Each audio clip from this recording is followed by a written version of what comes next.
City Health Office Oroqueta nagpahigayon og inspeksyon sa bag-ong abling dual lane drive-thru sa Jollibee para masiguro ang pagsunod sa taas nga standard sa kalimpyo.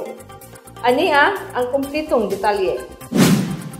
Para sa pagsiguro sa luwas ug limpyo nga pagkaon sa katawhan, nagpahigayon ang City Health Office og inspeksyon sa bag-ong giablihan nga dual lane drive-thru sa Jollibee. Nanguna si Dr. Al Joseph Guantero uban sa City Health Office Environment Sanitation Team aron masusi ang tanang mga kahimanan nga gigamit sa pinakabag-o, pinakadakog, pinakaunang Jollibee dual lane drive-thru sa Visayas ug sa Mindanao nga anaa nahimutang sa Oroqueta City Highway. Gihimo sa City Health personnel ang makuti nga inspeksyon sa tibok area sa Jollibee aron masiguro ang kalimpyo ug adunay proper hygiene gikan sa gawas nga bahin sa kusina hangtod sa dining area. Tanang kahimanan miagi sa bug-os nga pagsusi aron matuman ang hingpit nga mga regulasyon sa sanitation.